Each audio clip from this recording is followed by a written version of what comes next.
Iba't ibang organisasyon at individual kinilala sa 2025 Beskegya Dala Blood Services Awarding Ceremony. Tunghayan sa report.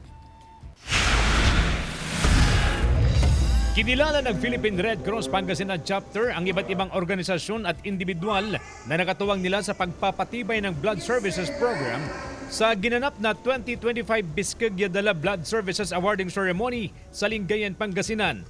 Layon ng taunang pagkilala na pasalamatan at parangalan ang mga institusyon, lokal na pamahalaan, paaralan at pribadong sektor na walang sawang nagtataguyod ng voluntaryong pag-aalay ng dugo. This is an annual recognition and recognition award for our volunteers and our donors, which we consider as our longtime partners. This is where volunteerism and comes in, and that is what Red Cross is all about. Tumanggap din ng Blood Galloner Award ang ilang individual na maraming beses nang nag-alin ng dugo bilang malasakit sa kapwa.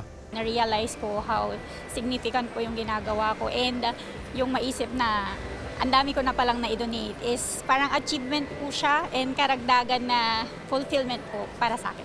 Kabilang sa mga tumanggap ng Aligwas Award ang GMA Regional TV Dagupan, isang pagkilala sa patuloy na suporta sa advokasya sa pamamagitan ng taunang Bloodletting Day na isinasagawa ng GMA Regional TV sa buong bansa. Samantala, sa kabila ng mataas na demand ng dugo, siniguro ng Philippine Red Cross Pangasinan Chapter na sapat ang supply at patuloy pa rin ang mga isinasagawang bloodletting drive. Yes sir, sa ngayon po sumasapat naman po ang supply ng dugo po natin, nabibigyan naman po natin kahit papaano at paunti-unti yung mga nangangailangan ng dugo. Sa awa naman po ng Diyos at sa awa po ng mga donors po natin, nasasapatan naman po natin ang pangangailangan ng dugo. CJ Torida, One North, Central Luzon.